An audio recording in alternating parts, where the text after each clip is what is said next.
Sir sir Monday से gravity की classes school में होंगी? मतलब स्कूल टाइमिंग पे होंगी। शायद जनरल जो टाइमिंग होगा वो 10:30 टू 2:30 होगा। Okay sir. मोस्ट प्रोबेबली वो अपडेट कर देंगे। वैसे जो अभी तक मेरे पास इंफॉर्मेशन है वो यही है कि स्कूल टाइमिंग पे होंगी और 10:30 टू 2:30।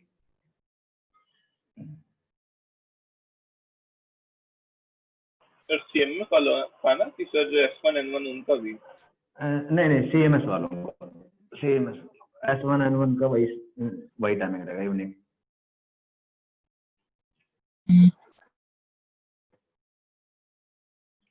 सर आपको पता है सर टेलीग्राम पे जाना है क्यों हुआ सर? बोले तो सर आज रात तक जाने के बाद तो कोई लिंक ही नहीं आया टेलीग्राम ग्रुप पर। नहीं वो हो जाएगा। एक्चुअली क्या है ना, इसीलिए वीडियो वगैरह भी मैंने अपलोड नहीं किए। मुझे वहां से बोला गया है और शायद ये सही भी है कि जितनी मेल आईडी आई हुई हैं उसमें से काफी स्टूडेंट ऐसे हैं जो रजिस्टर ही नहीं है कोर्स में, ठीक है ना।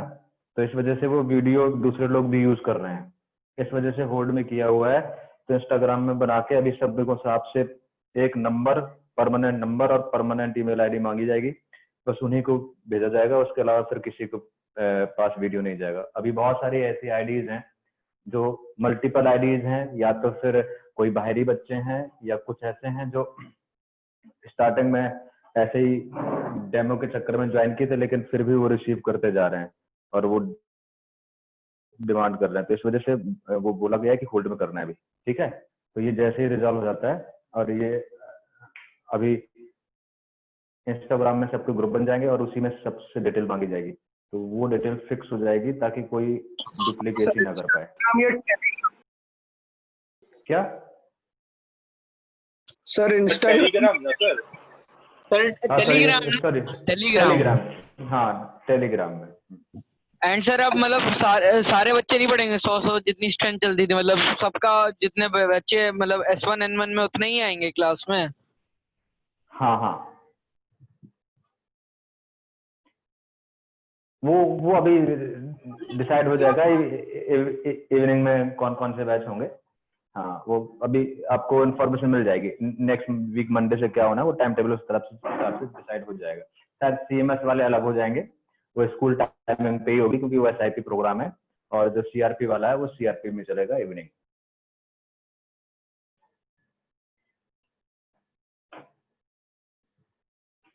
सर स्कूल की टाइमिंग से हम लोग की फिर एक साथ 3 क्लासेस होंगी ग्रेविटी की, तीनों सब्जेक्ट की एक दिन में?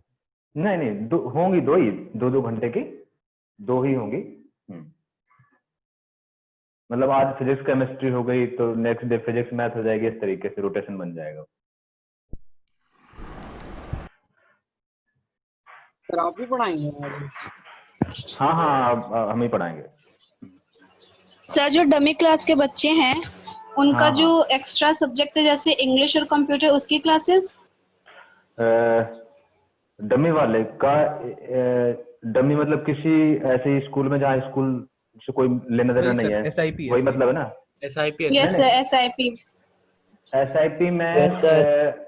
एसआईपी में तो डमी का मतलब क्या, स्कूल जाना ही नहीं है तुम लोग? CIS है जो आपका टाइप है उसका। स्कूल नहीं जाना, अच्छा अटेंड नहीं करना हम लोग। अब यार वो डबल में तो क्या है मुझे नहीं पता। जैसे CIS है उसका तो फिर ये है कि CIS वाले टीचर लेंगे, और उसका नहीं पता कि ये डबल्स कॉलेज में क्या कैसा है। उसमें हो सकता है तुम्हें अलग से ट्यूशन करना पड़े उसका, इंग्लिश वगैरह का।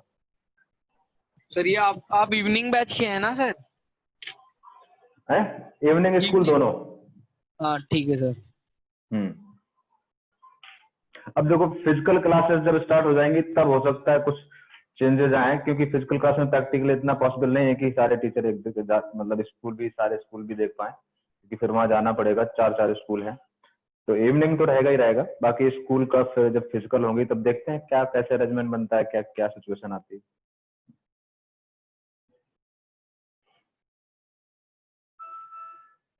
हाँ तो हम लोग काइनेमेटिक्स स्टार्ट कर रहे थे, और काइनेमेटिक्स में हमें स्ट्रेट लाइन मोशन स्टार्ट कर दिया था और straight line motion in horizontal direction हम लोगों ने डिस्कस किया था।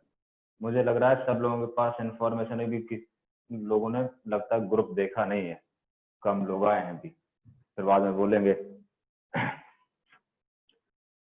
क्लास सर जल्दी क्लास स्टार्ट हो। 6:30 की थी ना, तो सर आपने जल्दी क्लास कर दी तो लोग बैठे होंगे, सोचिए 6:30 की क्लास होगी।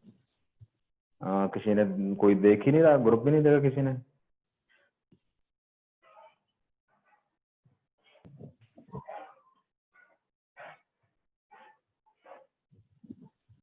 ठीक है, तो पुराना जब तक रिवाइज करो, एक एग्जाम्पल कर लो जब तक, देखते हैं। देखो example. Yes sir.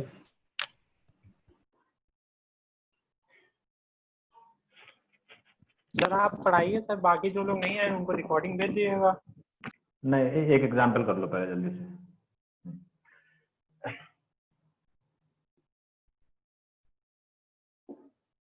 particle moving in a straight line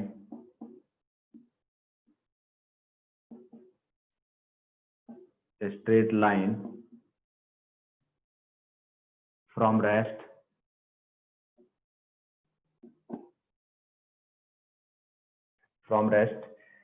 with constant acceleration 4 meter per second square after 5 minutes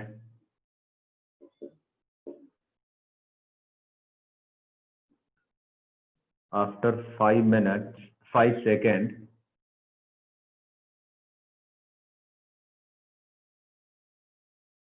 it apply brake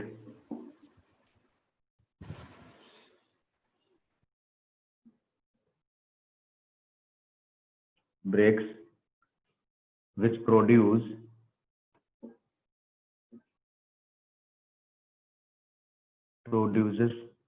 retardation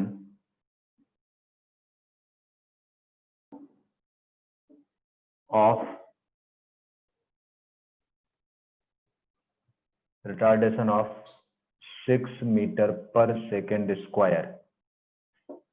Calculate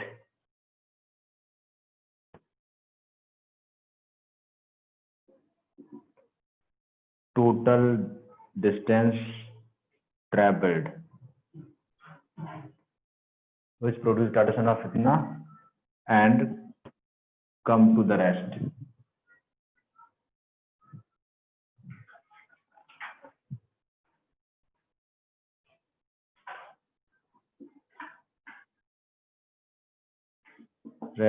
Calculate first part है मैक्सिमम वेलोसिटी, सेकेंड पार्ट है total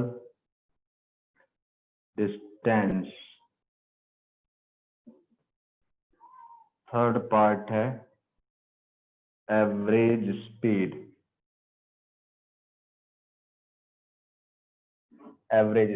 कर लो, simple सा है, जल्दी से कर लो, revise हो जाएगा।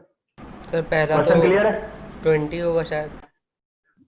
सर पहला वाला 20 होगा 20 सर। 20। हाँ 20 हो जाएगा। ठीक है, ठीक, बिल्कुल ठीक।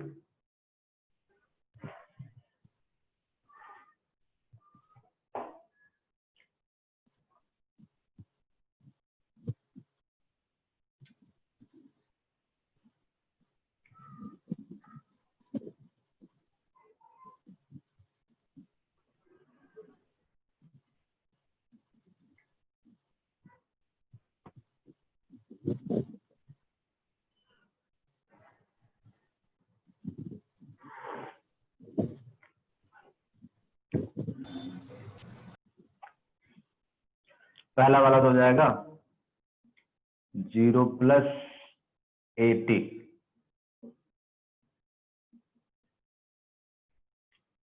सर एक बार कैलकुलेट वाले पार्ट्स रिपीट कर दीजिएगा। क्या बेटा? सर जो निकालने हैं सर वो बता दीजिए एक बार। ये मैक्सिमम वेलोसिटी, टोटल डिस्टेंस और average speed. Maximum velocity, total distance, average speed.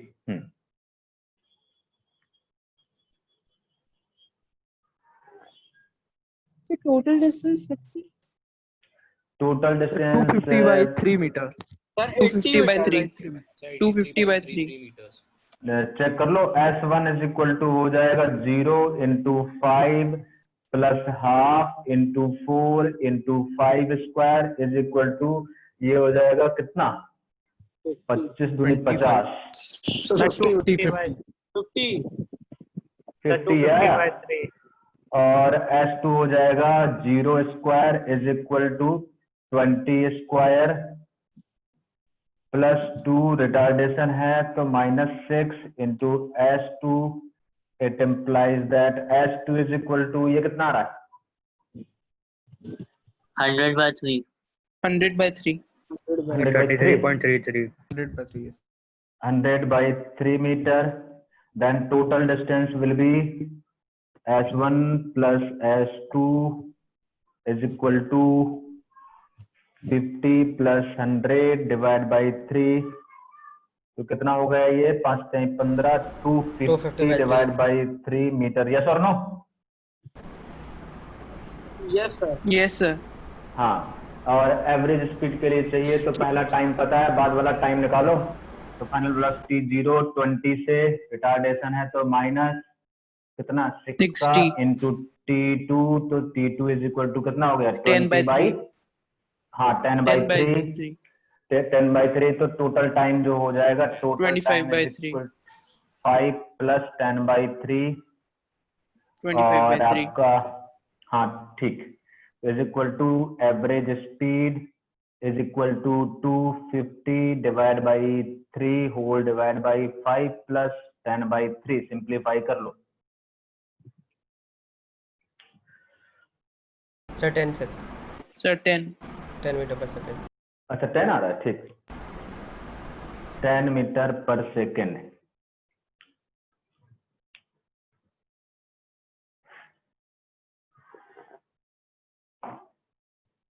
अब हम जो डिस्कस करने वाले हैं बहुत इंपॉर्टेंट कॉन्सेप्ट डिस्कस करने वाले हैं, ठीक है। अभी भी बंदे आए नहीं हैं यार।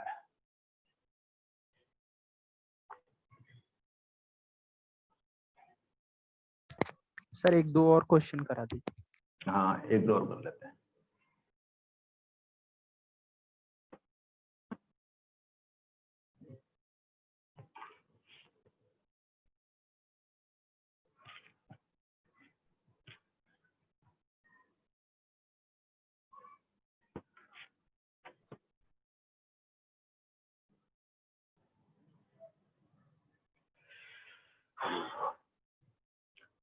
Next example,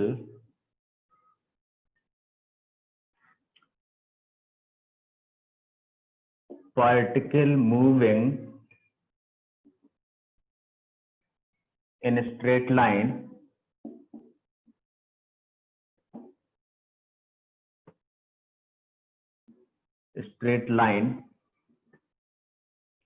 with a speed of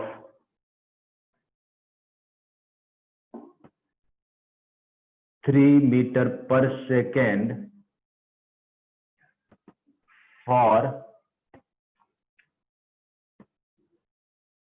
2/5 of total distance.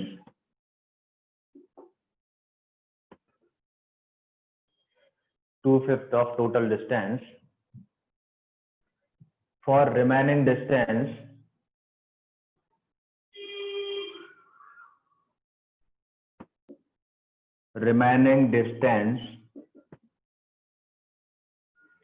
with speed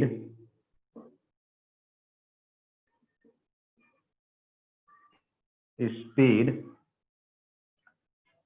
4 meter per second 4 meter per second for 1/3 of remaining time.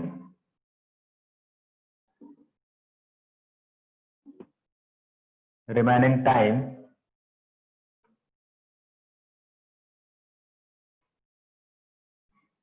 for and for last 2/3 of time, 2/3 of time with speed of 10 meter per second. Calculate average speed.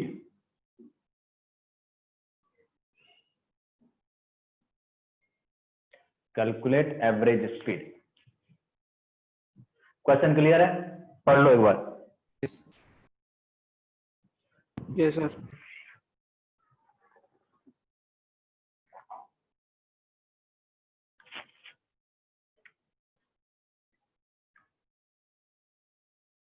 Six meter per second.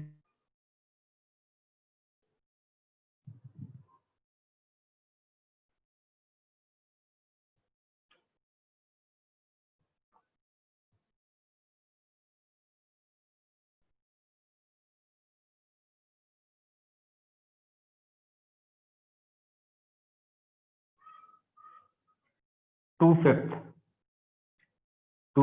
मतलब 2x/5. Velocity 3 meter per second. फिर यहां का यदि time, ये कितना है, वो हो जाएगा 3x/5. और यदि यहां का टाइम t था तो t/3 के लिए वेलोसिटी जो है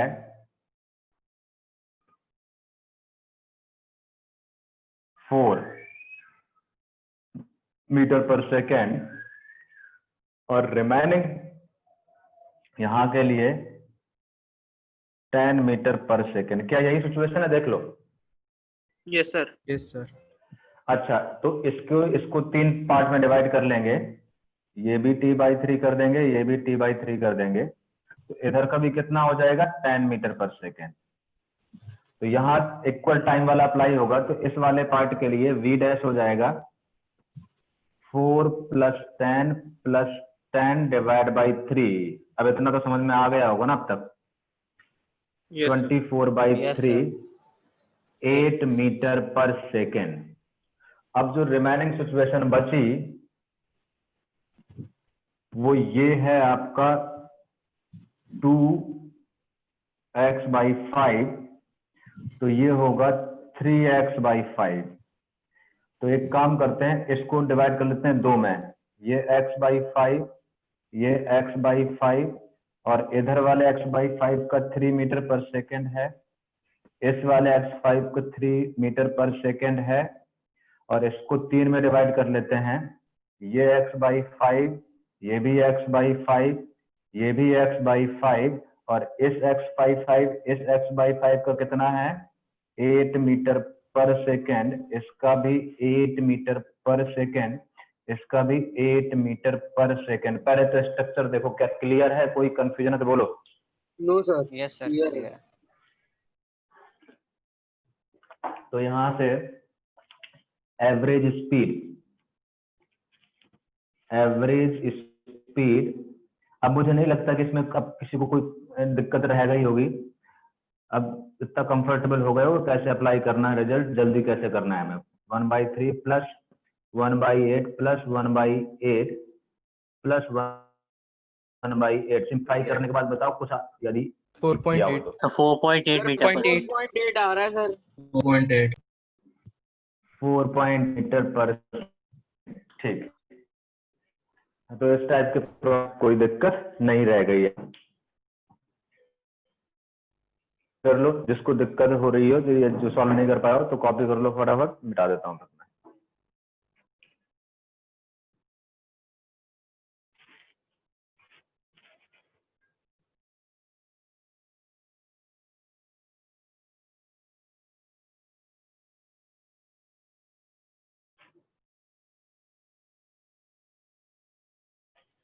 सर हो गया सर.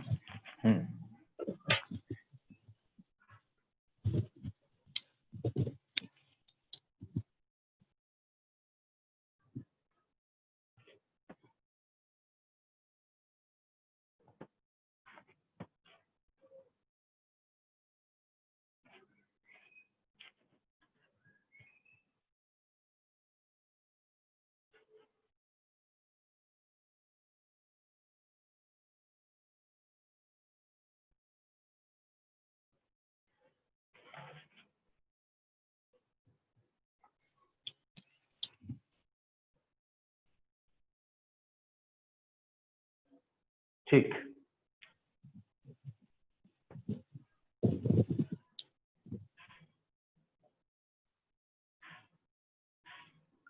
लास्ट क्वेश्चन फिर शुरू करते हैं। Particle moves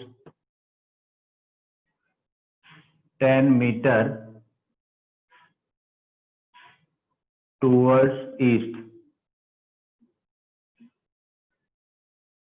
20 meter north,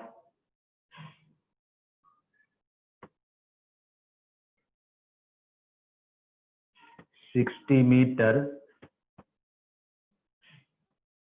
south and finally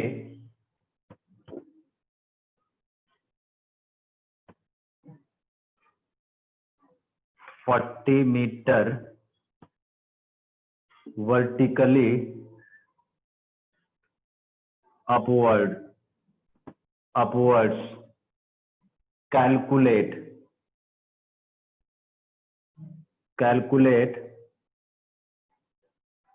first part है डिस्टेंस,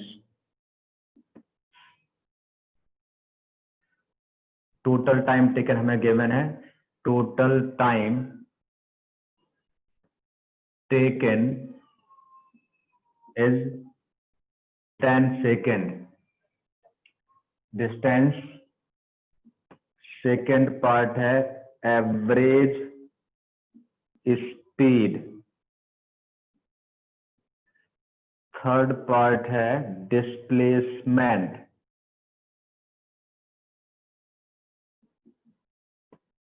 फोर्थ पार्ट है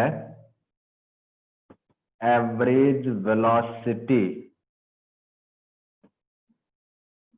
करिए जल्दी, मैंने बताया था लॉजिक कैसे करना है।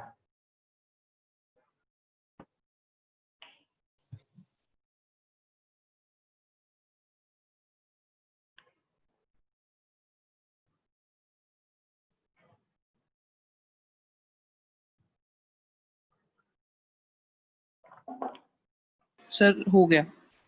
सर हो गया? डिस्टेंस तो हो ही गया होगा। डिस्टेंस बोलो कितना है? 130 मीटर 130 मीटर। और डिस्प्लेसमेंट के लिए लिखूं तो डिस्प्लेसमेंट वेक्टर लिख देता हूं जल्दी से फटाफट से। कितना? 10 मीटर टुवर्ड्स आई ईस्ट, तो कैप 10 माइनस 40 जे कैप, आई कैप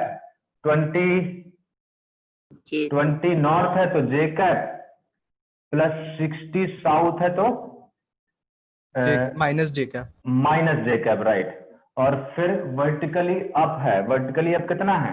40 के कैप, 40 के 40 के कैप। तो फाइनली सिंप्लीफाई करके लिख देते हैं, तो 10 आई कैप और माइनस 40 जे कैप प्लस 40 के कैप। ये तो वेक्टर फॉर्म में हो गया। मैग्नीट्यूड लिखना होता तो root over 10 square plus minus 40 square plus 40 square, बाकी सिंप्लीफाई कर लो जो भी करना है।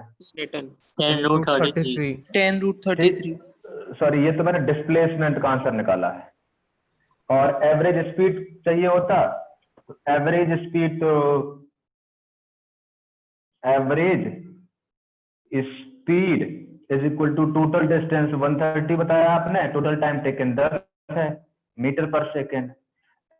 एवरेज वेलोसिटी की बात करें तो डिस्प्लेसमेंट वेक्टर फॉर्म में लिखना है, एवरेज वेलोसिटी वेक्टर फॉर्म में हो जाएगा 10 आई कैप माइनस 40 जे कैप प्लस 40 के cap divide by 10 metre per second. और मैग्नीट्यूड लिखना है तो वो भी लिख सकते हो आप, कोई बड़ी बात नहीं है, root over 10 square plus minus 40 square plus 40 square. बाकी और सिंप्लीफाई करना चाहो तो कर लो आप, वो अलग बात। रूट 33। ठीक ठीक ठीक, क्लियर है?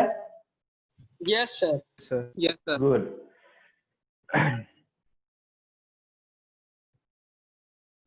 तो बस फंडामेंटली सोचो, और जो बीच बीच में कॉन्सेप्ट बताए जाते हैं, इंपॉर्टेंट कॉन्सेप्ट नोट के फॉर्म में लिखते हैं या कॉन्सेप्ट के फॉर्म में लिखते हैं, उनको यूज करने की कोशिश करो। बहुत इजीली आप फिजिक्स समझ जाओगे, और फिजिक्स एक बार यदि फील आ गई, फिजिक्स को अप्रोच करने का तरीका समझ में आ गया ना, तो फिजिक्स से ज्यादा इंटरेस्टिंग चीज कुछ है नहीं वैसे। बस एक बार थोड़ा सा लगना पड़ता है, चीजों को विजुलाइज करना सीख जाओ बस एक बार। बता दूं? हाँ सर। सर ठीक।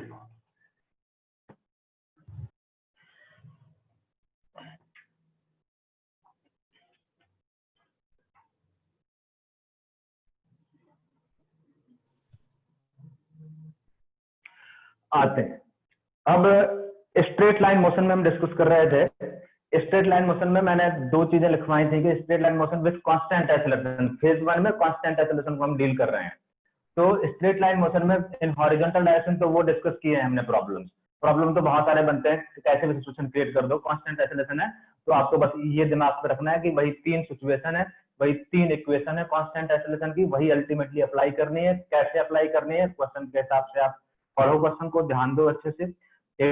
80% काम क्वेश्चन समझना होता है। क्वेश्चन समझ में आ गया तो 3 इक्वेशन कैसे यूज करनी है, यूटिलाइज करनी है, क्या गिवन है, क्या फाइंड करना है, आसानी से क्वेश्चन की फ्रेमिंग करके आप कर सकते हो। इतना आइडिया लग गया यार, मुझे इतना समझ में आता है कि आप लोग इतना समझ गए हो अच्छे से, कोई कंफ्यूजन नहीं है इसमें।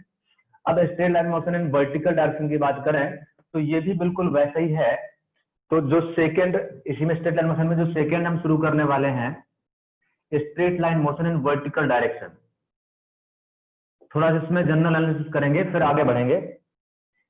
स्ट्रेट लाइन, और ध्यान से सुनना, क्योंकि यदि स्ट्रेट लाइन मोशन समझ में आ गया तो आगे प्रोजेक्टाइल भी समझ में आ जाएगा, इंक्लाइंड प्रोजेक्टाइल भी समझ में आएगा, रिलेटिव मोशन भी समझ में आएगा, सब कुछ वही है। Straight line motion in vertical direction,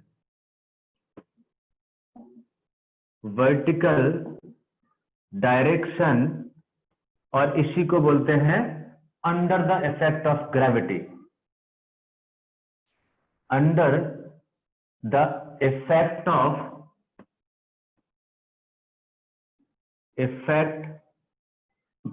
of gravity. इसका मतलब क्या है under the effect of gravity? Under the effect of gravity का मतलब जो है, इसका सिंपल सा मीनिंग है कि under the influence of gravitational field. इसका मतलब है under the influence of gravitational field, या फिर ऐसे बोलो under the influence of gravitational force, या ऐसे बात करूं under the effect of acceleration due to gravity. Under the effect of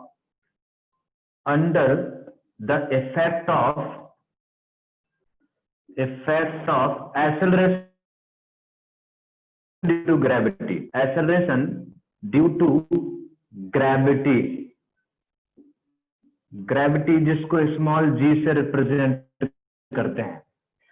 अब रही बात कन्वेंशन की, तो कन्वेंशन यदि हम समझे चीजों को, अब under the effect of gravity है, बाय कन्वेंशन आप कोई भी चीज को ड्रॉप करते हो या रिलीज करते हो तो हमेशा टुवर्ड्स सेंटर ऑफ अर्थ या डाउनवर्ड होता है।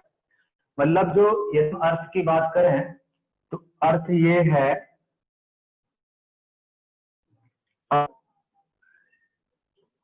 अर्थ जो अर्थ की ग्रेविटेशनल फील्ड होती है वो टुवर्ड्स सेंटर ऑफ अर्थ होती है, ये सबको पता है, क्योंकि एवरी ऑब्जेक्ट या अर्थ किसी भी ऑब्जेक्ट को अपनी तरफ अट्रैक्ट करता है। वैसे एक दूसरे की तरफ अट्रैक्ट करते हैं, लेकिन अर्थ की वजह से बात करूं तो अर्थ की ग्रेविटेशनल फील्ड हमेशा कहां होती है?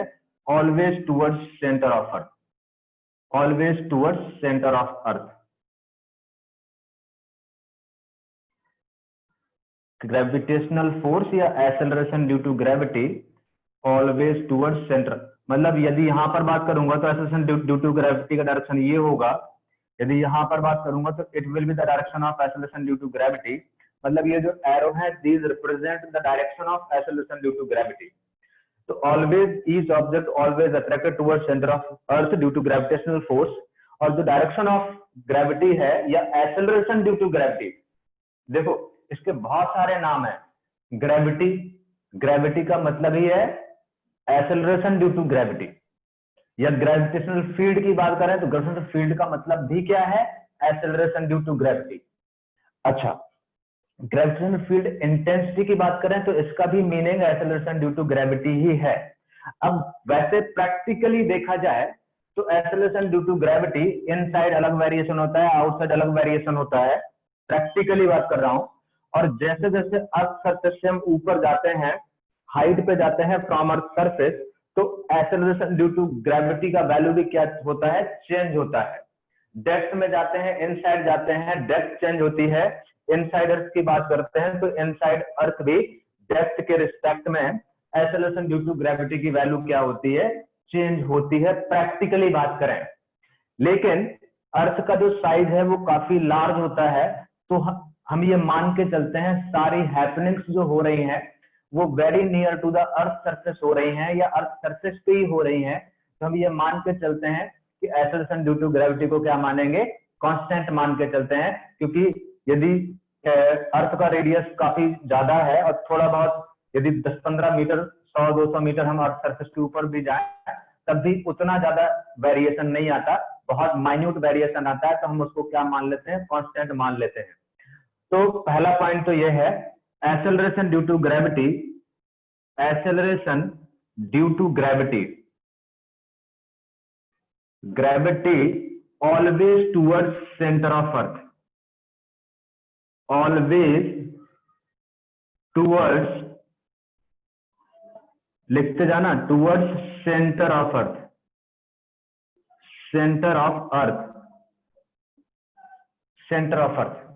अच्छा, ये अर्थ की बात कर रहे हैं तो acceleration due to gravity earth का कंसीडर करेंगे, और यदि किसी दूसरे प्लेनेट में पहुंच जाएं तो उसका एक्सेलरेशन होगा, उसका वैल्यू चेंज हो जाएगा, लेकिन कॉन्सेप्ट वही रहेंगे, वैल्यू अलग अलग चेंज हो जाएगी। भाई अर्थ के रिस्पेक्ट में एक्सेलरेशन ड्यू टू ग्रेविटी जो जी का वैल्यू है वो 9.8 है, कांस्टेंट मानते हैं near to the earth surface. यदि हम मून में चले जाएं तो मून का मास डिफरेंट है, तो मून के सराउंडिंग में उसका जो ग्रेविटेशनल फील्ड होगा मून का, उसका वैल्यू क्या आएगा, डिफरेंट आएगा, लेकिन कंसेप्ट वही है, उसका भी direction towards centre of moon हो जाएगा। या किसी दूसरे प्लेनेट में जाएंगे तो उस प्लेनेट का मास, उसके सराउंडिंग में भी इस तरीके के फील्ड हो, उसका जी का वैल्यू डिफरेंट होगा, क्योंकि उस प्लेनेट का मास क्या है, डिफरेंट है। तो बट कॉन्सेप्ट वही है। तो acceleration due to gravity always towards centre of earth. और हम बात करें इन प्रैक्टिकल सिचुएशन जी का वैल्यू इनसाइड और आउटसाइड, मतलब जी का वैल्यू वैरी करता है with depth from earth surface and with height from earth surface. तो प्रैक्टिकली बात करें तो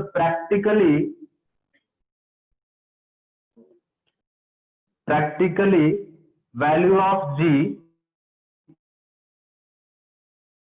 value of g is, yeah, value of g will vary, variable, sir बहुत लैग कर रहा है। variable, सर वीडियो लैग कर, वीडियो, यस सर, क्या सिग्नल, सर क्वालिटी भी सर थोड़ी डाउन हो गई। Yes sir. अरे यार कनेक्टेड तो वाईफाई, देखो हो सकता है सही हो जाए थोड़ी देर। Practically value of g will be variable inside and outside earth, variable, या ऐसे बात बस इतनी काफी है। Practically value of g will be variable, लेकिन हम ये मान के चलते हैं कि जितनी भी हैपनिंग्स हो रही हैं, जो भी हैपनिंग्स हो रही हैं वो अर्थ सरफेस पे हो रही हैं या very near to the surface हो रही हैं, तो very near to the earth surface के लिए हम जी का वैल्यू क्या मान के चलते हैं, कांस्टेंट मान के चलते हैं। तो but we will assume value of g, value of G is constant sir video because, नहीं आ रही।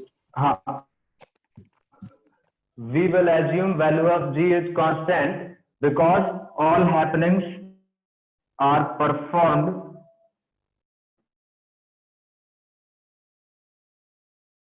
because all happenings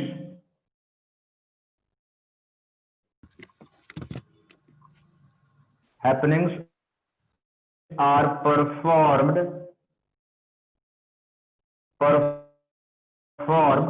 very near to the earth surface, very near to the earth surface.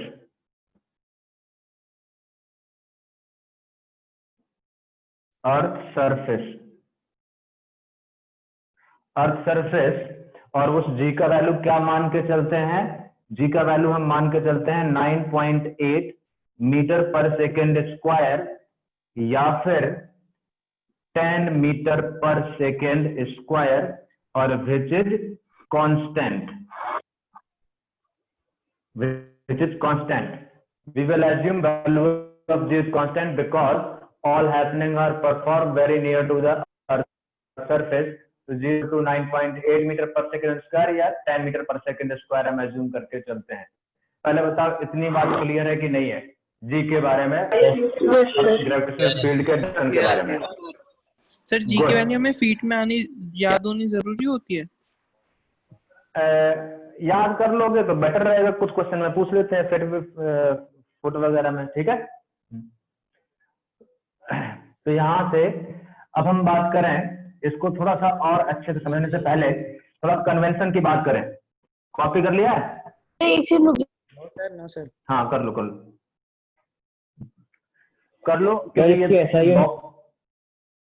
ऐसा unit metre per second square. भाई acceleration है ना ये. हाँ sir अगर question में ये वैल्यू जी की हमको 9.8 ना दियो तो हम मतलब 9.8 ही एज्यूम करेंगे ना, 10 तो नहीं एज्यूम कर सकते ना. हाँ 9.8 एज्यूम कर लोगे, यदि दिए नहीं है तो 9.8.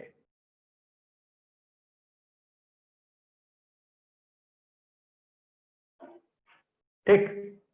अब हम बात करें थोड़ा सा इसको, क्योंकि ये फंडामेंटल चीजें हैं तो इसको बहुत ध्यान से सुनना, क्योंकि ये समझ में आ गया तो आगे चैप्टर में बड़ा स्मूथ हो जाओगे आप, जैसे स्ट्रेट लाइन मोशन पढ़ा था बिल्कुल ये. अब एक बात तो तय हो गई कि एक्सेलरेशन ड्यू टू ग्रेविटी का वैल्यू हमें क्या मान के चलना है. ये हमारा एजम्पशन है, हम क्या मान के चलेंगे? कांस्टेंट मान के चलेंगे. मतलब वो 3 इक्वेशन आपकी वैलिड रहेंगी. कौन सी इक्वेशन वैलिड रहेंगी? वो 3 इक्वेशन वैलिड रहेंगी. अब जरा कन्वेंशन का फिर एक बार देखते हैं. कन्वेंशन बहुत इंपॉर्टेंट है. कन्वेंशन को अच्छे से समझते हैं यहाँ पे, वहां भी था, यहाँ पर थोड़ा सा और ब्रॉड लेवल पे समझेंगे कन्वेंशन को. ये एक्स एक्सिस है और ये वाई एक्सिस है. लेट्स से ये इनिशियल पोजीशन है. ओरिजिन क्या है? इनिशियल पोजीशन है. I is the initial position. आई क्या है? Initial position.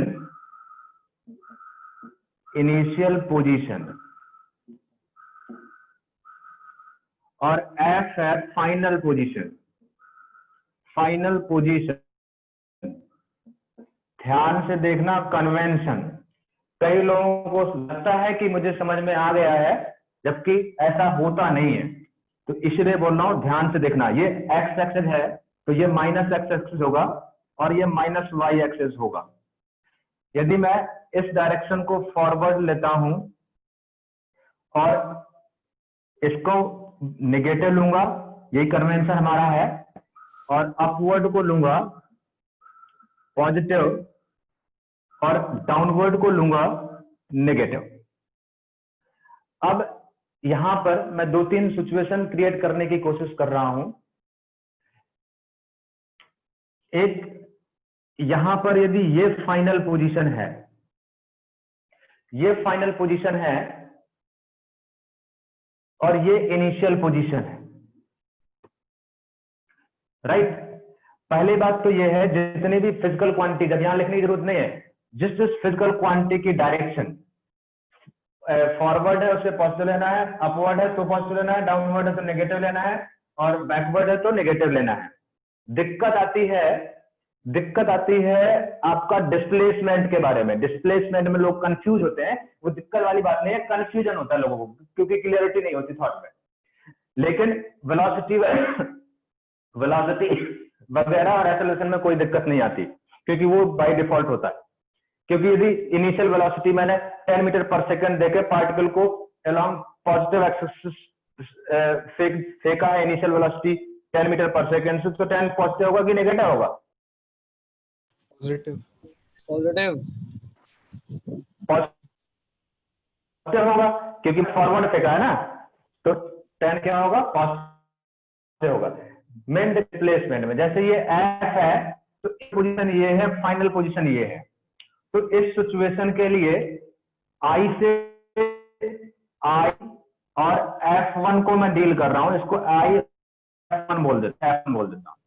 तो आई और F1 में ये इनिशियल पोजीशन, ये फाइनल पोजीशन, तो जो डिस्प्लेसमेंट वेक्टर होगा वो सर वीडियो बहुत लैग कर रही है। बहुत लैग कर रही है, वीडियो लैग कर रही है।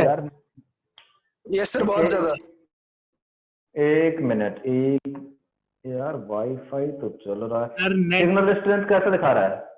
लाल कह रहे सर बिल्कुल, लेकिन दिखा रहा है। अरे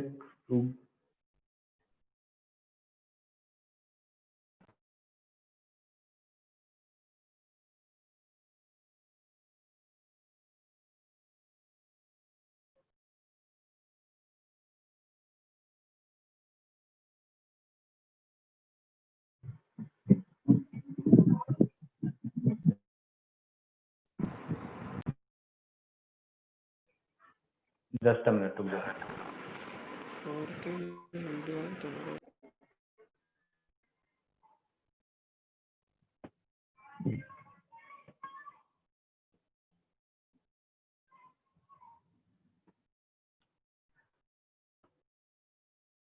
अभी आ रहा है? ठीक सर वीडियो थोड़ा, हाँ ठीक है सर, समझ आ रहा है, समझ ठीक हो गया। अब यहां से मैंने आई इनिशियल पोजीशन और F1 फाइनल पोजीशन यदि मान लिया, तो इनिशियल जो डिस्प्लेसमेंट का डायरेक्शन होता है वो क्या होता है? इनिशियल टू द फाइनल होता है। तो इस वाले सिचुएशन में जो डिस्प्लेसमेंट होगा, डिस्प्लेसमेंट को क्या लेंगे बोलो? पॉजिटिव। पॉजिटिव। अच्छा, यदि आपका फाइनल पोजीशन यहां पर होता F2 बोलूं, तो ये डायरेक्शन होता डिस्प्लेसमेंट का इनिशियल टू द फाइनल। तो I से F2 वाली सिचुएशन के लिए डिस्प्लेसमेंट क्या होगा? नेगेटिव।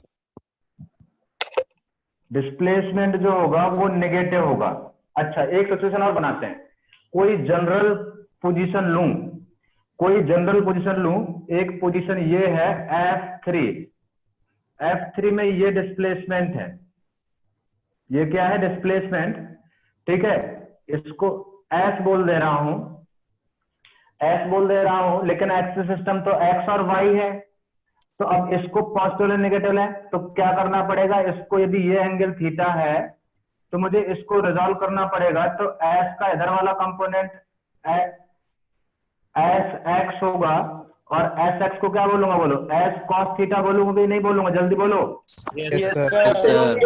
अच्छा, और इस वाले को SY बोलूंगा और S sin थीटा बोलूंगा। तो अब यहां पर बात करूं तो I और F3 की बात करूं, यदि I इनिशियल पोजीशन है और F3 फाइनल पोजीशन है, तो इसका डिस्प्लेसमेंट में मैं SX को अलग लिखूंगा और SX पॉजिटिव होगा और SY क्या होगा? ये भी पॉजिटिव होगा। यस और नो? अच्छा, सिचुएशन और क्रिएट करते हैं, एक सिचुएशन और क्रिएट करते हैं, ध्यान देना। यदि मैंने ये कंसीडर किया यहां पर F4, तो ये इनिशियल पोजीशन है और ये F4 फाइनल पोजीशन है। इस बार इसे मान लो थीटा, तो ये जो ऐसे ड्रॉ करूंगा तो S इसे बोल देता हूं S, तो ये वाला एस क्या आएगा, जल्दी बोलो, ये ऐसे आएगा और कितना आएगा, ये एस एक्स होगा और ये इधर आएगा और ये क्या होगा, एस वाई होगा और एस साइन थीटा होगा। अच्छा, अब इस वाली सिचुएशन की बात करूं, किसके लिए, आई से S4 तक के चीजों को एनालाइज करूं, तो यहाँ पर एस एक्स जो नेगेटिव होगा कि पॉजिटिव होगा, जल्दी बोलो, नेगेटिव होगा, और एस वाई नेगेटिव होगा कि पॉजिटिव होगा, अब शायद समझ में आ गया होगा, बिल्कुल क्लियर। कोई कंफ्यूजन रह गया हो तो बोलो। नो तो डिस्प्लेसमेंट को हमें बस ये ध्यान देना है कि इनिशियल पोजीशन क्या है, फाइनल क्या है, उस हिसाब से अपने जो बेसिक कन्वेंशन है उसको फॉलो कर लेना है। सर हाँ बोलो बेटा। आई से लेकर F4 में, वो I to F4 में डिस्प्लेसमेंट की डायरेक्शन नेगेटिव होगी। डिस्प्लेसमेंट ये है नेट, इसमें से एक्स वाला ये है और वाई वाला ये है, तो वाई वाला पॉजिटिव होगा और एक्स वाला नेगेटिव होगा, तो एस एक्स नेगेटिव होगा और एस वाई क्या होगा, पॉजिटिव। तो these are the basic convention which we have to follow. मिटाऊं इसको? Yes sir. Yes sir. Good. अब हम बात करते हैं, थोड़ा सा धीरे धीरे करके आगे बढ़े, और अब motion under the effect of gravity को, हाँ बोलो सर, आपका ये हृदय परिवर्तन ऐसे बदल ये तो क्या, हृदय परिवर्तन होती है। हाँ। कान में बहुत दर्द हो जाता है इससे? हाँ, बहुत देर तक तो इसको लगाने को हमको इसका चार्जर देकर जाओ हाँ। सीधा, हाँ सर, अभी इसका वाला देकर जाओ, किसका? इसके साथ में हाँ नहीं, इन दोनों का सेम है आपका। फिर भी हमें उसी को दे। सर मैं हाँ कर पा रहा था बहुत देर से सर, अभी ज्वाइन किया हूँ। आपने कितना पढ़ाया है सर? बस कुछ नहीं, sign convention, sign convention. RDSO वाले ग्रुप पे नोट डाल देगा। हाँ हाँ ठीक, साइन कन्वेंशन, साइन कन्वेंशन किया, कुछ नहीं किया अभी। अब यहाँ से जैसे ये ध्यान देना, अभी ये अर्थ है, अब यहाँ से बहुत इंपॉर्टेंट शुरू हो रहा है, ठीक से ध्यान से जैसे देखना, ये अर्थ है,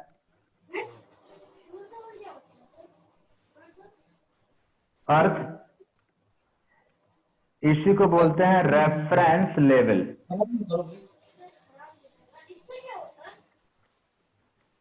रेफरेंस लेवल, म्यूट कर लो बेटा, रेफरेंस लेवल। अभी ये एक पार्टिकल है और पार्टिकल को म्यूट कर लो बेटा, पार्टिकल को, हर्ष बेटा माइक म्यूट कर लो। पार्टिकल को u वेलोसिटी से इन अपवर्ड डायरेक्शन प्रोजेक्ट किया तो it will be the initial velocity, initial position from earth surface, from earth surface. अब हमें पता है एक्सेलरेशन ड्यू टू ग्रेविटी का डायरेक्शन हमेशा कहाँ होता है, टुवर्ड सेंटर ऑफ अर्थ होता है, तो g का डायरेक्शन तो डाउनवर्ड होगा। इस पर्टिकुलर सिचुएशन को एनालाइज करूं, इस पर्टिकुलर सिचुएशन को एनालाइज करूं तो एक्सिस सिस्टम के हिसाब से इसको y एक्सिस बोलूं तो initial velocity along y axis uy से बोल रहा हूं, uy प्लस u के बराबर होगा हमारा कन्वेंशन के हिसाब से या हमारे कन्वेंशन के हिसाब से। यस और नो, जल्दी देखो। Yes sir. और एक्सेलरेशन along y एक्सिस आपका माइनस g होगा हमारे कन्वेंशन के हिसाब से, क्योंकि acceleration due to gravity always vertically downward होता है। और जो कन्वेंशन हमने फॉलो किया, अब दूसरे कन्वेंशन कहीं कुछ भी लिखा हो आप उसको बिल्कुल फॉलो मत करेंगे, बिल्कुल फॉलो नहीं करना है। जो मैंने बताया सिर्फ वही कन्वेंशन फॉलो करना है अभी इनिशियल स्टेज पे। जब एक बार आप ब्रॉडर लेवल पे चीजें समझ जाओगे, सारी सिचुएशन को एनालाइज कर लोगे, तब फिर आप कोई भी कन्वेंशन फॉलो करो और कैसे भी करो आपको खुद समझ में आ जाएगा, आप क्वेश्चन को इजीली करोगे। लेकिन अभी स्ट्रिक्टली साइन कन्वेंशन को फॉलो करना है। सर तो acceleration due to gravity acceleration due to gravity तो हमेशा वर्टिकली डाउनवर्ड ही होता है। तो हमारे कन्वेंशन के हिसाब से acceleration due to gravity always क्या होगा, नेगेटिव होगा, according to the our sign convention.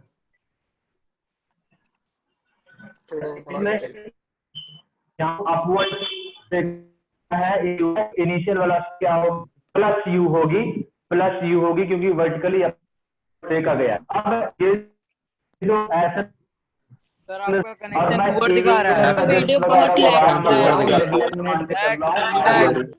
Lag कर रही है सर। वीडियो बहुत लैग कर रही है, कुछ समझ नहीं आ रहा।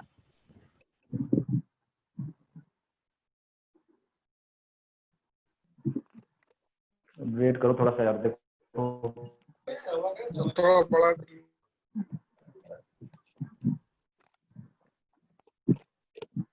अभी आ रहा है। सर हो गया तो और खराब हो गया। यार मुझे लग रहा है आज नेटवर्क प्रॉब्लम है। आज बायो की क्लास भी आज कैंसिल हो गई इसी वजह से, नेटवर्क प्रॉब्लम की वजह से। सर शिफ्ट कर लीजिए दूसरे दिन फिर। नेटवर्क में ही प्रॉब्लम हो। तुम्हारे यहाँ ब्रॉडबैंड नहीं आपके यहाँ ब्रॉडबैंड सही चल रहा है? सही चल रहा है सर आज का नहीं सही चल रहा है। नहीं चल रहा है, कभी आज का नहीं चल रहा है। प्रॉब्लम करता है एकदम ही खराब हो गया सर। सर ब्रॉडबैंड सही से नहीं चल रहा है सर, टेक्नीशियन सर बार बार आज कहाँ सर, आज का सर पता नहीं, आज कोई मैंने कंप्लेन लिखवाई थी तो उन्होंने कहा था वो एक दिन की प्रॉब्लम है, कल तक सही हो जाएगी। हाँ ऐसे ही बोलते हैं और आते नहीं है, फिर बार बार बोलना पड़ता है। सर मेरे यहाँ तो सही चल रहा है सर। सर शिफ्ट कर लीजिए अच्छी क्लास। सर अभी तो पुअर दिखा रहा है। कल कर सही हो जाए। कल सर मैथ्स की क्लास में कर लेता है, नरेश सर बोले थे कल वो क्लास नहीं लेंगे। कल नहीं सैटरडे को कह रहे कल में भी ऑलरेडी है ना यार 12th में। तो कल सैटरडे ही है सर, संडे को कर लीजिए सर थोड़ा सा ठीक हुआ ना सर। सुबह सही हो जाए। नेट सही आता है सर, 2-3 घंटा ले लीजिएगा सुबह। तो नहीं सर सुबह स्कूल की क्लासेस हैं। सर पढ़ाइए। सर सुबह थोड़ा जल्दी पढ़ा दीजिएगा। Yes sir. देखो अब शायद सही आ गया होगा। नहीं सर, यहाँ से आ रहा है अभी भी, तो क्लियर नहीं। वीडियो भी बहुत लैग हो रही है। सर लैग हो। तुम लोगों को बस बहाना मिलना चाहिए। एक ने बोल दिया तो बस सबके साथ होने लगा सर ऐसे ही। सब बहाना नहीं है, सबके साथ ऐसा हो रहा है। के साथ दिखाई दे रहा है सर। सर अब सही आ रहा है सर, अब पढ़ाइए। सर बढ़िया। देखो ये हमारे कन्वेंशन अपने दिमाग में रखना है। और इनिशियल पोजीशन ये है, वर्टिकली अपवर्ड फेंका गया है तो initial velocity along y axis क्या होगा, पॉजिटिव होगा हमारे इस सिचुएशन के हिसाब से। और जो एक्सेलरेशन ड्यू टू ग्रेविटी है वो वर्टिकली डाउनवर्ड है तो हमारे कन्वेंशन के हिसाब से -d होगा इसका वैल्यू। मैंने बोला कन्वेंशन बिल्कुल प्रॉपर कन्वेंशन जो आपके पास है। अब ये u वेलोसिटी से फेंका और ये g वर्टिकली डाउनवर्ड लग रहा है तो ये ड्यूरिंग अपवर्ड मोशन बात करें तो जो एक्सेलरेशन ड्यू टू ग्रेविटी है ये इस पार्टिकल के मोशन को क्या करेगा, अपोज करेगा या सपोर्ट करेगा। जब ये ऊपर जा रहा होगा अपोज करेगा तो धीरे धीरे इसकी वेलोसिटी क्या होगी, कम होगी। और फाइनली टॉप मोस्ट पोजीशन वो वाली होगी जहां पर वर्टिकल डायरेक्शन की वेलोसिटी क्या हो जाएगी, जीरो हो जाएगी।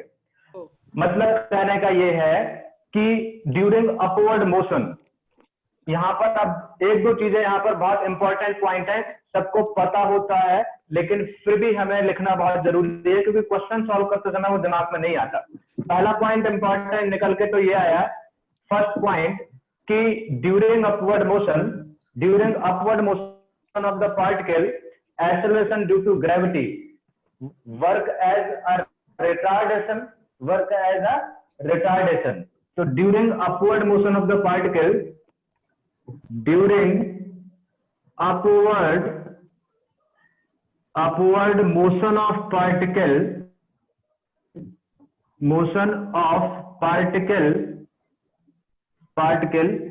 g behaves like a retardation.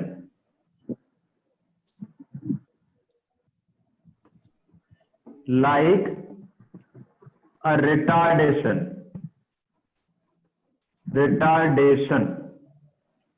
अच्छा, G behaves like a retardation, इसका मतलब इसको ऐसे भी समझ सकता हूं कि rate of change of velocity क्या देता है? एक्सेलरेशन देता है। अच्छा, यस सर। तो rate of decrease of velocity, rate of increase of velocity क्या देता है? एक्सेलरेशन। और rate of decrease of velocity क्या देगा? रिटार्डेशन। यहां पर वेलोसिटी क्या हो रही है? डिक्रीज हो रही है, तो rate of decrease of velocity क्या देगा? तो it implies that rate of decrease of velocity मतलब माइनस du बाई जी के बराबर होगा। It will be the retardation, मतलब du बाई dt माइनस जी के बराबर हो जाएगा। ये पहले पॉइंट का मतलब समझ में आया कि नहीं आया?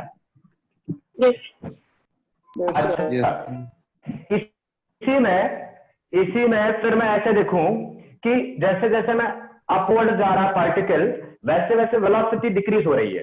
ठीक, वेलोसिटी डिक्रीज हो रही है और हाइट बढ़ रही है, तो एक ऐसा पर्टिकुलर इंस्टेंट आएगा जहां पर वर्टिकल डायरेक्शन की वेलोसिटी क्या हो जाएगी? जीरो हो जाएगी।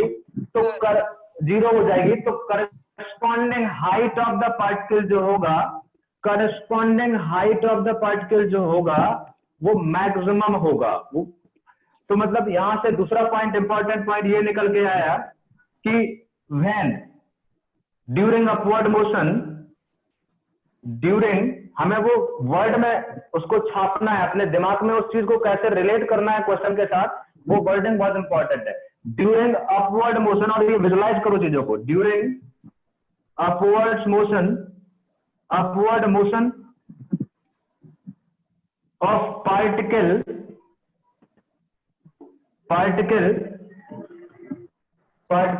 when during upward motion of particle, when velocity becomes zero,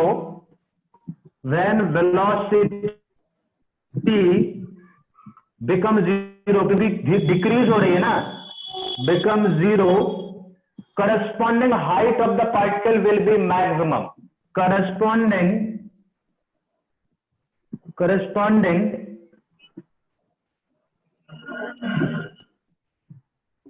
height of the particle, क्योंकि इन्हीं पॉइंट से आप मैथमेटिकली कैलकुलेट कर पाओगे। Height of particle will B maximum,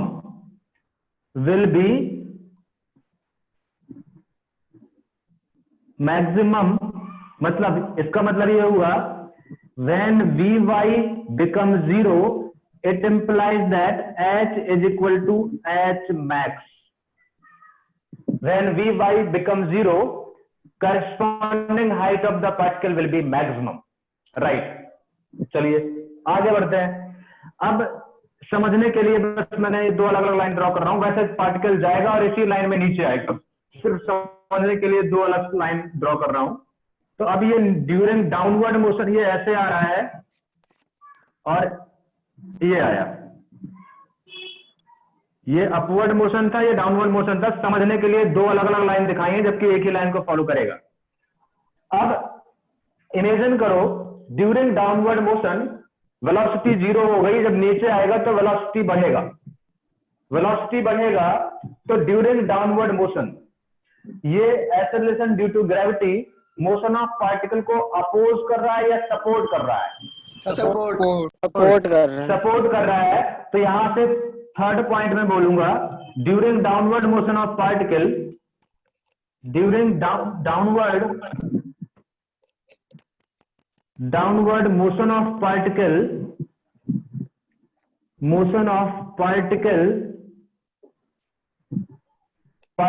G behaves like a retardation. Sorry, G behaves like a acceleration. हाँ, behaves like acceleration, मतलब ये हुआ इसका कि rate of increase of velocity, क्या वेलोसिटी बढ़ रही है, rate of increase of velocity, velocity मतलब प्लस du बाई dt किसके बराबर होगा, g के बराबर होगा। मतलब इस बार rate of increase of velocity किसके बराबर होगा, g के बराबर होगा, राइट। दूसरी बात, आप इमेजिन करो यही g ड्यूरिंग अपवर्ड मोशन में वेलोसिटी u से 0 कर रहा है h मैक्स हाइट में, इतना ट्रेवल करने के बाद, तो यदि इतना ही नीचे आएगा तो 0 से स्पीड कितनी हो जानी चाहिए इस g से, u के बराबर हो जानी चाहिए। लॉजिकली बात कर रहा हूं, मैथमेटिकली भी प्रूव करूंगा, u हो जानी चाहिए, लेकिन डायरेक्शन कहां होना चाहिए, डाउनवर्ड होना चाहिए। मतलब आप इमेजिन करो एक ऐसा एक्सेलरेशन है, आप ऊपर भेज रहे हो, ये वेलोसिटी g उसको कम कर रहा है, इतना हाइट चला और 0 कर दिया, तो अब नीचे डायरेक्शन जब वो सपोर्ट करेगा तो उतना ही हाइट में 0 से फिर क्या कर देगा, u कर देगा कि नहीं कर देगा। लॉजिकली बात करो, अभी मैथमेटिकली हम प्रूव करेंगे उस चीज को, लेकिन क्या लॉजिकली ऐसा विजुलाइज कर पा रहे हो कि यदि x डिस्टेंस में रिटार्डेशन g लग रहा है और वो u से 0 कर दे रहा है, तो उतना जब बैक आएगा तो सपोर्ट करेगा, तो क्या 0 से u नहीं कर देगा स्पीड, उतना ही डिस्टेंस ट्रेवल करने में। यस सर, कर दे। यस सर, मतलब ये फील आनी चाहिए, मैथमेटिकली हम देख लेंगे, क्या ये फील कर पा रहे हो? सर रिपीट कर दीजिए एक बार। सर आप कर, मैं ये कह रहा हूं, सुनना ठीक से, यस सर, आगे u स्पीड से 0 हुआ कितने हाइट में, h मैक्स हाइट में। किसने किया है ये काम, g ने किया है, यस। अच्छा, ड्यूरिंग डाउनवर्ड मोशन में u से, अपवर्ड मोशन में u से 0 किया था, इतना डिस्टेंस ट्रेवल करने में, ट्रेवल होने में ये काम इसने किया था। अब यहां से जब यहां आएगा, स्ट्राइक होने से जस्ट पहले की बात कर रहा हूं, यहां से जब यहां पर आएगा स्ट्राइक होने से जस्ट पहले, तो क्या इतना हाइट नीचे आया और इतना हाइट नीचे आया तो 0 से u नहीं हो जाएगा यदि इसके ये सपोर्ट करेगा तो? Yes sir, yes sir, yes sir, yes sir. Clear? तो जर्नल ऑब्जर्वेशन से ये बात क्लियर हो गई कि लैग कर रहा है सर, सही है, सही है सर, लैग कर रहा है, सही है सर, सही है। जनरल ऑब्जर्वेशन से ये बात हुई कि यदि मैं बात करूं, यहाँ कोई जनरल पॉइंट है, ध्यान देना, यदि यहां पर बात करूं और यहां पर मतलब सेम लेवल की बात कर रहा हूं, सेम लेवल पे बात करूं, ये लेवल की बात करूं, ये कोई जनरल हाइट h है, यदि यहां पर वेलोसिटी v है, तो यहां से यहां तक जाने में, यहां से यहां तक जाने में v से 0 हुई है और वो काम g ने किया है। जब उतना ही हाइट नीचे आएगा, जब उतना ही हाइट नीचे आएगा तो g उसकी कितना वेलोसिटी बढ़ा देगा, v हो जाएगा और डाउनवर्ड डायरेक्शन में हो जाएगा। ये अभी तो मैं लॉजिकली मतलब कॉमन सेंस का यूज करके ये चीजें कर रहा हूँ, मैथमेटिकली भी हम प्रूव कर देंगे, कोई दिक्कत वाली बात नहीं है। मतलब मेरे कहने का मतलब ये है सर, ये प्रैक्टिकली पॉसिबल है? हाँ, प्रैक्टिकली होगा यदि आइडियल सिचुएशन है, एयर रेजिस्टेंस वगैरह नहीं है तो। हाँ सर, मतलब जब एयर हाँ, नहीं पर है, एयर vacuum है रेजिस्टेंस है तो सर तब भी तो इक्वल ही आएगा सर, ग्रेविटी अगर साइज सेम ही है तब सर कैसे इक्वल आ सकता है? एयर रेजिस्टेंस में इक्वल नहीं आएगा, ये आइडियल केस की बात कर रहा हूं। मैंने पहले ही बोल रखा है कि एयर रेजिस्टेंस को हम क्या मान रहे हैं, नेग्लेक्ट मान रहे हैं।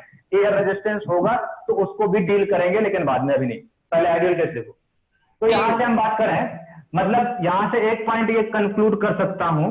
अच्छा, तो यहां से मतलब किसी पर्टिकुलर हाइट की बात करूं, ध्यान देना मेरी वर्डिंग को, किसी पर्टिकुलर हाइट की बात करूं तो किसी पर्टिकुलर हाइट पे कोई भी पार्टिकल 2 बार दिखेगा, एक बार ड्यूरिंग अपवर्ड मोशन, एक बार during downward motion, except top most position. Yes और no?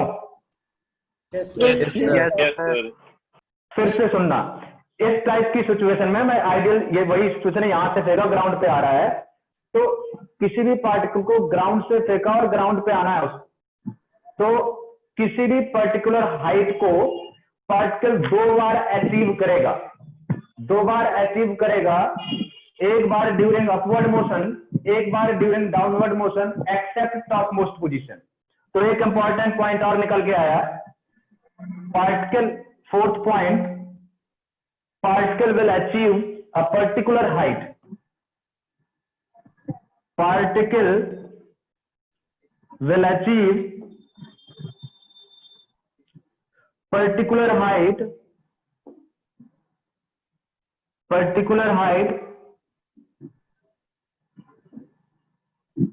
twice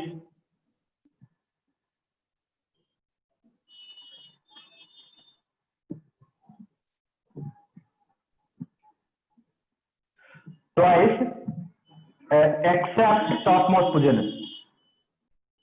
except topmost position, topmost position, except topmost position,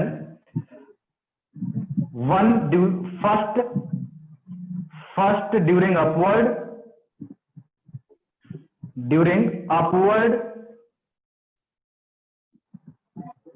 secondly during downward,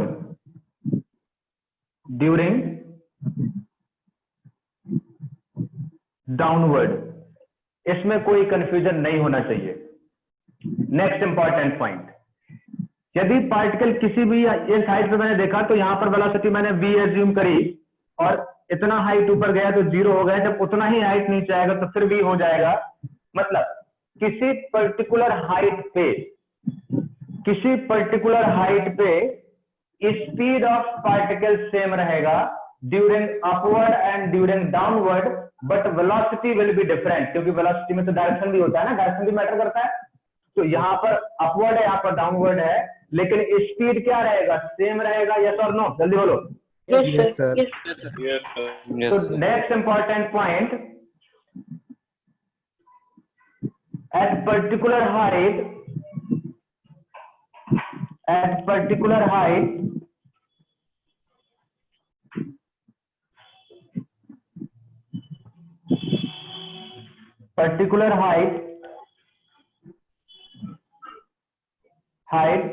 speed of particle will be same, speed of particle will be same during upward and downward, during upward and downward, during upward and downward। yes or no, agree कर रहे हो इस point पे? Yes sir. Right. अच्छा, तो यहां से इस पॉइंट को यदि एग्री कर रहे हो तो ये बोल सकते हो कि जितना स्पीड प्रोजेक्शन का रहा होगा उतना ही स्पीड पार्टिकल का just before striking the ground होगा। यस और नो? Yes sir. मतलब कुछ चीजें हम बिना फॉर्मूला यूज किए भी कैलकुलेट कर सकते हैं। मैं ये बोल रहा हूँ ऑब्जर्वेशन से ये फायदा होता है। यदि आपको सिचुएशन को एनालाइज करना आ गया ना, तो हमेशा आपको इक्वेशन अप्लाई करने की जरूरत नहीं है, आप ऐसे ही फटाफट आंसर दे लोगे। कंफ्यूज करने के लिए फालतू में दुनिया भर की चीजें होती हैं। यदि आपको ऑब्जर्व करना चीजें आ गया तो बिना सॉल्व किए भी आप आंसर दे सकते हो।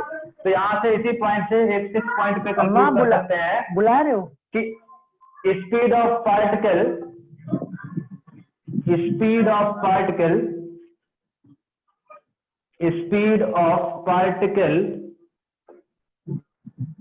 will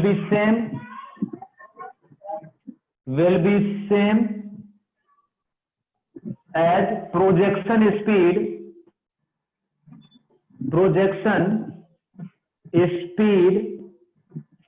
speed of particle will be same as projection speed just before striking the ground, just before striking the ground, just before striking the ground। इस बेसिक वाले स्ट्रेट लाइन मोशन को हम deal कर रहे हैं। तो इतने पॉइंट क्लियर है कि नहीं? अभी अभी और भी पॉइंट है, पहले इतने पॉइंट क्लियर है कि नहीं है? मैं अपने प्रोजेक्शन हाँ, यू प्रोजेक्शन स्पीड था ना? अच्छा सर, मतलब जहाँ से स्टार्ट किया। बिल्कुल बिल्कुल, उससे प्रोजेक्शन स्पीड। क्लियर है सर। फटाफट कॉपी करो, मिटा रहा हूँ, बोर्ड भर गया, अभी और पॉइंट है।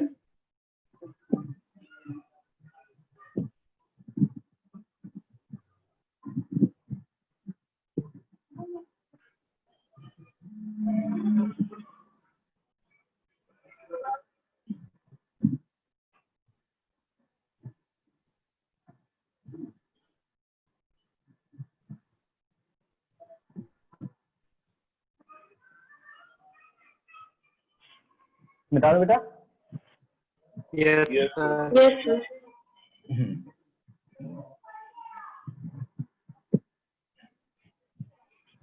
और दिमाग में बिल्कुल इमेजिन करो चीजों को, प्रोजेक्ट ऐसे पार्टिकल को इमेजिन करो, पत्थर को फेंका तो कैसे कैसे होगा, आपके बिल्कुल इमेजिनेशन में होना चाहिए वो चीजें।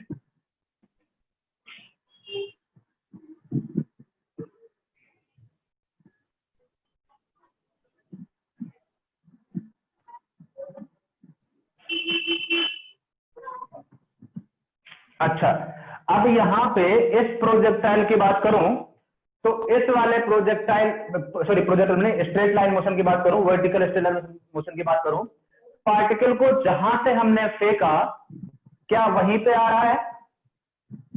Yes sir. अच्छा, जहां से फेंका वहीं आ रहा है, इसका मतलब during whole journey of motion, during whole journey of motion of the particle displacement कितना हुआ? जल्दी बोलो। जीरो हुआ? हाँ, तो नेक्स्ट पॉइंट, ये कितने पॉइंट हो गए थे? कितने पॉइंट हुए थे? 7th point, during whole journey of motion, during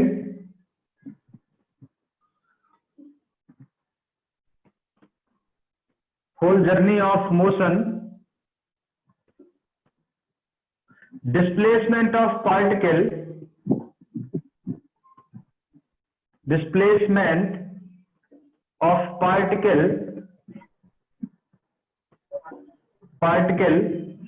will be zero। इसी सिचुएशन के हिसाब से बात कर रहा हूं मैं, सिचुएशन चेंज कर दूंगा तो अलग चीज हो जाएगी। will be जीरो, तो एस वाई क्या होगा? जीरो।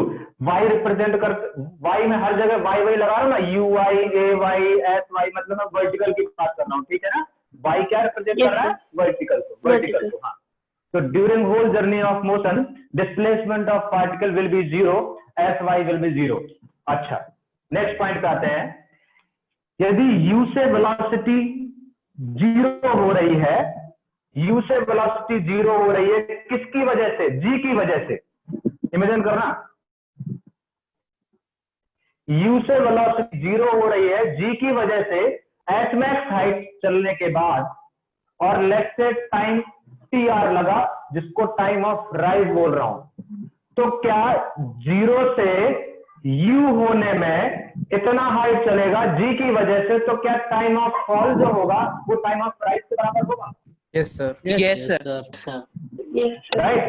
तो लॉजिकली बात करें तो यदि time of rise T R है और time of fall T F है, तो time of fall, and mathematically भी हम प्रूव कर लेंगे, लेकिन लॉजिकली आप इमेजिन करो वही पैरामीटर है, यही कम कर रहा है, यही बढ़ा रहा है, इतना हाइट ट्रेवल में बिल्कुल इसका रिवर्स मिरर इमेज है, अपवर्ड का डाउनवर्ड मोशन जस्ट में मिरर इमेज है, तो चीजें भी, पैरामीटर भी क्या रहेंगे? सिमेट्रिक रहेंगे। तो यहां से हम बात करें 8 पॉइंट में, तो time of rise must be equal to time of fall. Time of rise T R must be equal to या equal to time of fall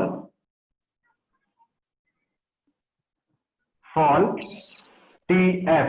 अच्छा, time of rise T R है, time of fall T F है, तो total time of flight during whole journey of motion कितना होगा? जल्दी बोलो। 2 TR।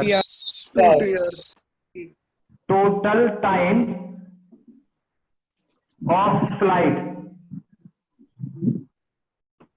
Total time of flight, कई लोग लाइट लिख लेते हैं, फ्लाइट है, ठीक है ना।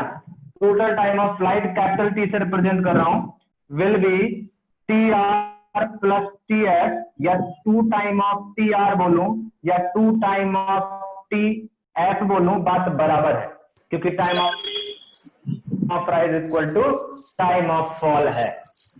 सर ये time of rise equals to time of fall कैसे हो गया, थोड़ा समझ नहीं आया सर। यू टाइम तो वेलोसिटी से time of rise equal to time of fall होगा।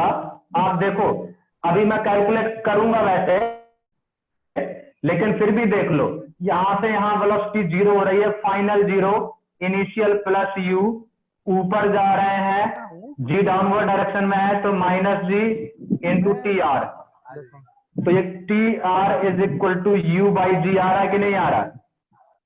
Yes sir. Time of fall देखो, इसके लिए इनिशियल ये है, फाइनल ये है, तो फाइनल वेलोसिटी माइनस यू है, इनिशियल वेलोसिटी 0 है ड्यूरिंग डाउनवर्ड मोशन, और ये डाउनवर्ड है तो माइनस जी, और टी एफ देखो यहां से भी T F is equal to u by g आ रहा कि नहीं आ रहा? Yes sir. अभी आगे भी करेंगे, मैंने तुम्हें अभी समझाने के लिए कर दिया है, याद दिलाना। तो time of rise equal to time of fall होगा। इधर इधर ध्यान दो,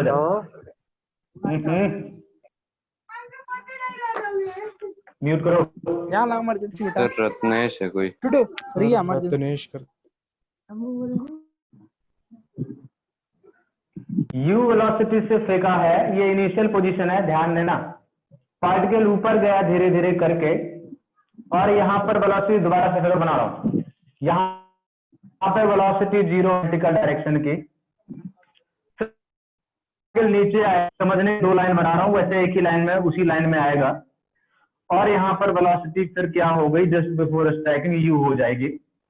किसी पर्टिकुलर हाइट की बात करूं, यहां से यहां तक का टाइम यदि t1 लगा, ध्यान देना, या फिर ऐसे बात करूं, ये जो हाइट है हमारी, ये जो हाइट है इसे h बोलूं, और h हाइट तक जाने का टाइम t1 है,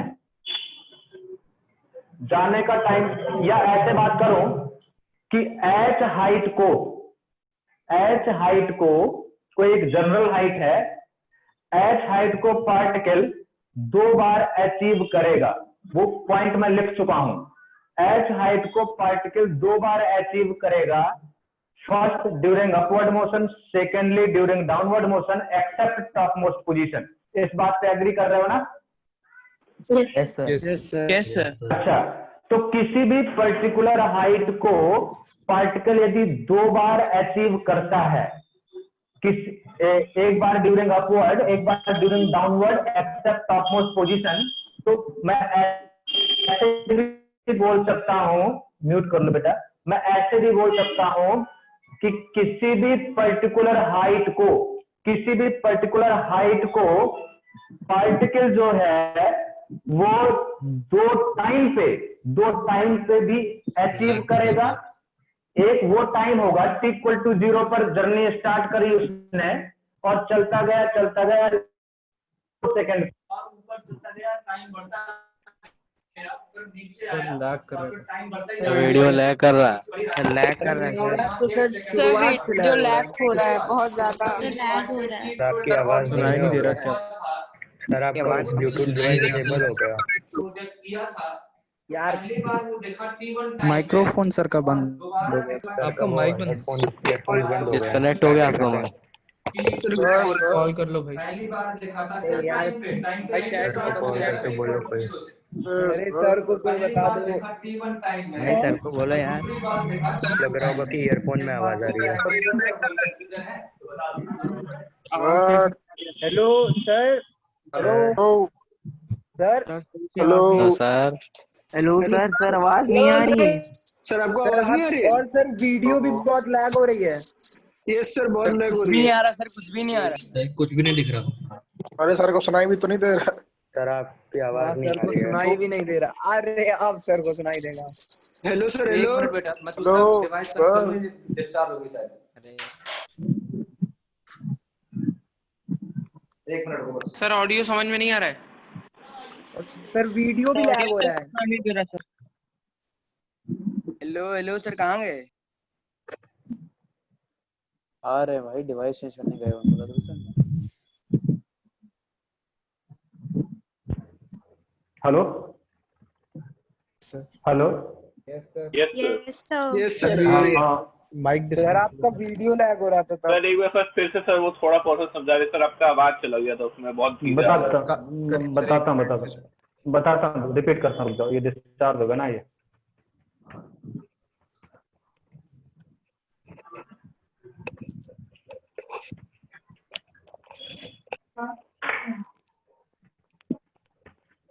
मैं ये बोल रहा था, ध्यान सुनो, मैं ये बोल रहा था कि किसी भी पर्टिकुलर हाइट को पार्टिकल 2 बार अचीव करता है, तो इसका मतलब ये भी तो हुआ कि किसी पर्टिकुलर हाइट को 2 टाइम पे अचीव करेगा।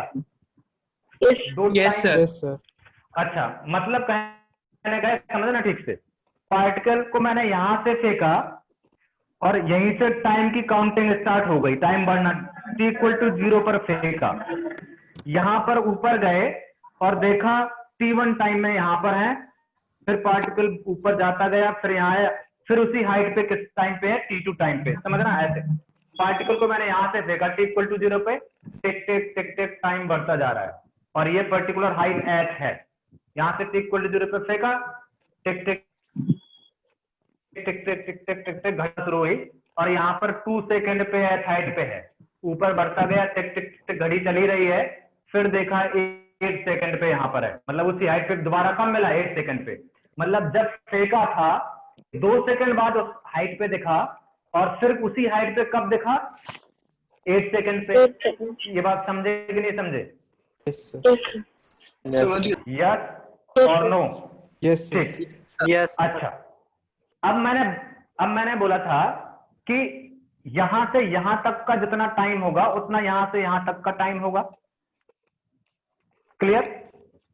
अच्छा, क्या इसी चीज को ऐसे भी तो समझ सकते हो कि v से वेलोसिटी 0 हुई किसी टाइम में, तो 0 से v होने में भी उतना ही टाइम लगेगा? Yes sir. Yes sir. कोई दिक्कत नहीं है? अच्छा, चलो दूसरी तरह के सोचते हैं, u से v हुई किसी टाइम t में, तो क्या v से u होगी दोबारा डाउनवर्ड मोशन में, उतना ही टाइम लगेगा? Yes sir. अब टाइम मैंने घड़ी स्टार्ट कर दी t=0 पे, और घड़ी से मैं देख रहा हूं, मैंने देखा h हाइट में t1 टाइम पे मिला, दोबारा कम मिला t2 टाइम में, घड़ी तो यहां से स्टार्ट हो गई थी, ठीक? अच्छा, मतलब अल्टीमेटली बात की जाए तो यहां से और यहां से यहां तक आने में, मतलब ऊपर पूरा पहुंच गया, फिर नीचे इस हाइट तक आने में कितना टाइम लगा, t2, और यहां से यहां तक आने में कितना टाइम लगा, t1, है कि नहीं? अच्छा, जैसे आपने बोला u से वेलोसिटी v हो गई t टाइम में, तो v से 0 होने में उसी लेवल से उतना ही टाइम लगेगा, ये तो कॉमन सेंस आप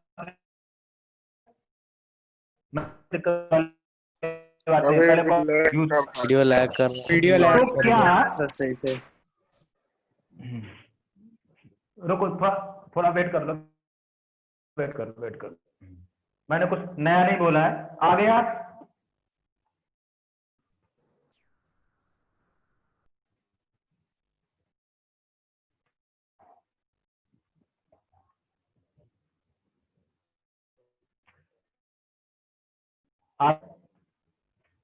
सर अब तो वीडियो भी लैग कर रहा है।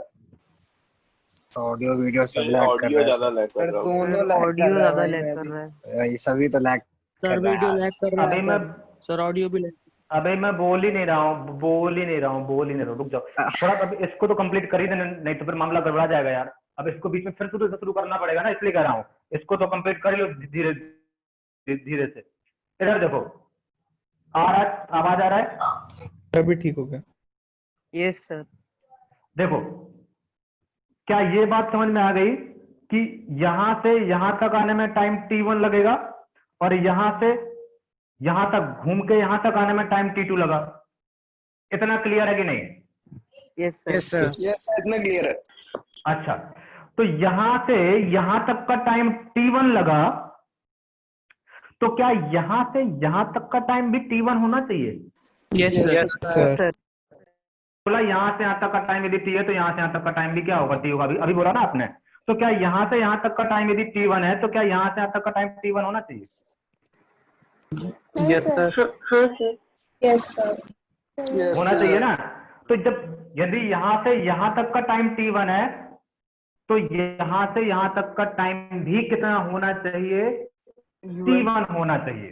क्या होना चाहिए? t1 होना चाहिए। तो यहां से यहां तक का टाइम t2 है और यहां से यहां तक का टाइम t1 है, तो t1 टू किसके बराबर होगा? जल्दी बोलो।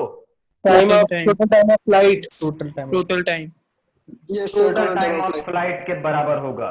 मतलब कहने का ये है कि कोई भी पार्टिकल किसी पर्टिकुलर हाइट को 2 टाइम पे अचीव करेगा, let that times are t1 and t2, then total time of flight will be t1 plus t2। ये बोल सकते हो कि नहीं बोल सकते हो? Yes sir. तो लिखो 10th point, particle achieve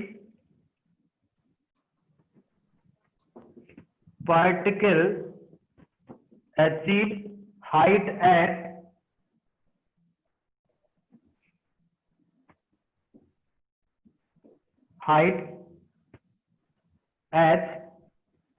at 2 times. Let times are t1 and t2, then total time of flight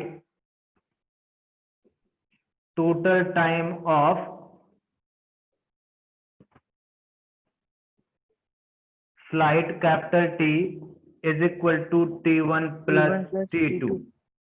t1 plus t2 सोच लो अच्छे से, कोई कंफ्यूजन हो तो बोल दो। No sir. गुड। जल्दी से, जितने मैंने 10 पॉइंट लिखवाए हैं पूरे 10 के 10 पॉइंट, 5 मिनट है आपके पास, पढ़ लो अच्छे से और हर पॉइंट के बारे में सोच लो जो मैंने समझाने की कोशिश करी है। 5 मिनट दे रहा हूं इसीलिए, क्योंकि अब हम मैथमेटिकल पार्ट में आने वाले हैं।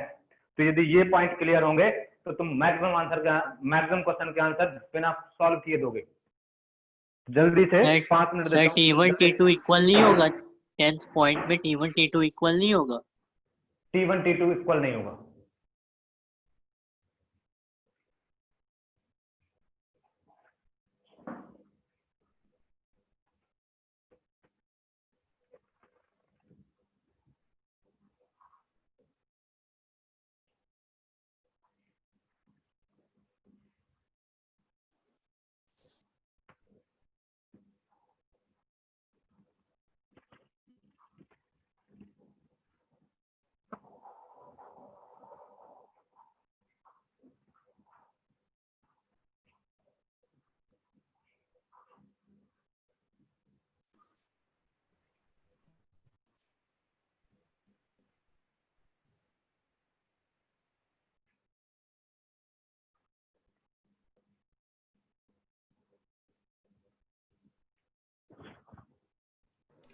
सर वो 2 times of t1 plus t2 नहीं होगा, वो एक ही बार t1 प्लस t2 होगा।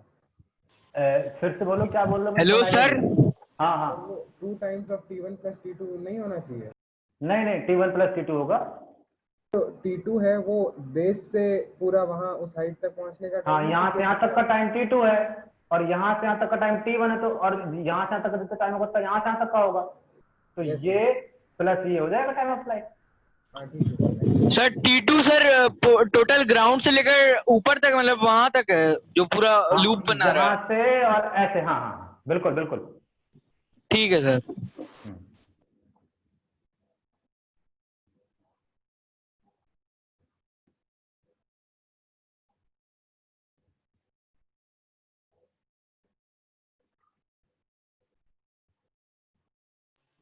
सर हो गया। ठीक, मैं मिटा दे रहा हूँ अब, क्योंकि यदि ये चीजें क्लियर रहेंगी, स्ट्रक्चर क्लियर रहेगा, तो आपको मैथमेटिकली आपको सारी चीजें दिखेंगी और कम से कम मैथमेटिक्स यूज करनी पड़ेगी। मेरे कहने का मतलब ये है, बहुत सारे क्वेश्चन का आंसर आप ओरल दोगे।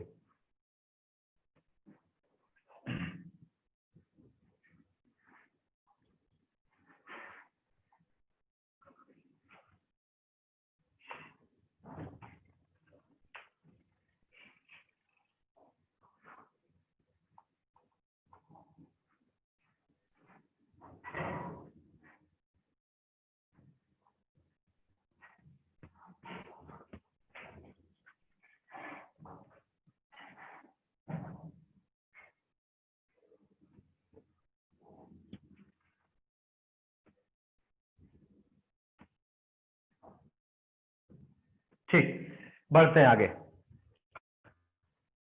मैथमेटिकल एनालिसिस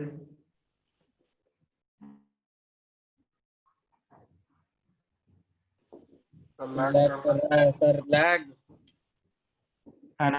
किसी और का भी हुआ था पहले। लैग कर बहुत लैग कर रहा है।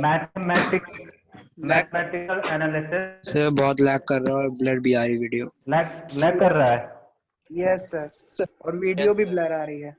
यस सर कल स्टार्ट कीजिएगा टॉपिक। अभी करते हैं सर, कल स्टार्ट अभी चलो 25 मिनट का अभी टाइम और था, तो चलो 25 मिनट पर मैं लेक्चर में कवर कर लूंगा या बाद में, तो उसमें फिर ये चल रहा है।